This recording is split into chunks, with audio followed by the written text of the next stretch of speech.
Advocate B ഗോപാലകൃഷ്ണന്റെ പോസ്റ്റാണ് ഇപ്പോ സമൂഹ മാധ്യമങ്ങളിൽ വൈറൽ. അതിങ്ങനെ: പുട്ടിനൊപ്പം ഡിന്നർ കഴിക്കാത്തതിൽ പ്രതിഷേധിച്ച് രാവിലെ തന്നെ പുട്ടും കടലയും കഴിച്ച് പ്രതിഷേധിക്കുന്ന നമ്മുടെ രാഹുൽജി എന്ന് പറഞ്ഞുകൊണ്ട് രാഹുൽ ഗാന്ധി പുട്ടും കടലയും പഴവും ഒക്കെ കഴിക്കുന്ന ഒരു ഫോട്ടോ ഒക്കെ പങ്കുവെച്ചുകൊണ്ടാണ് അദ്ദേഹം പോസ്റ്റ് ചെയ്തിരിക്കുന്നത്.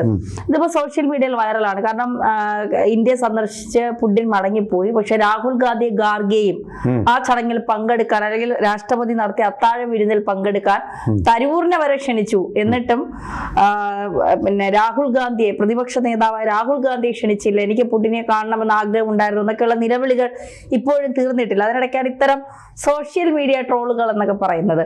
യഥാർത്ഥത്തിൽ എന്തായിരിക്കും രാഹുൽ ഗാന്ധിയെ കേന്ദ്രം അവഗണിച്ചതിന് പിന്നിൽ?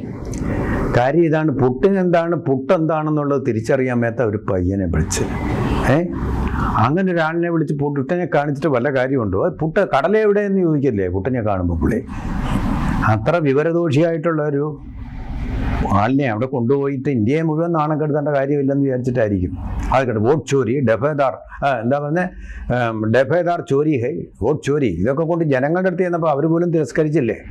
ഇനി പുട്ടിൻ്റെ അടുത്ത് ചെന്ന് നാണക്കെടേണ്ട കാര്യമുണ്ടോ? നല്ല അഭിപ്രായവുമായിട്ടാണ് ഇന്ത്യ ടുഡേക്ക് നൽകിയ അഭിമുഖത്തിൽ പുടിൻ പറഞ്ഞത്. അദ്ദേഹത്തിൻ്റെ ആത്മാർത്ഥത, സത്യസന്ധത, ഈ ഗുണങ്ങളൊക്കെയാണ് തനിക്ക് ഏറ്റവും ഇഷ്ടപ്പെട്ടതെന്ന് അദ്ദേഹം സമ്മതിച്ചു.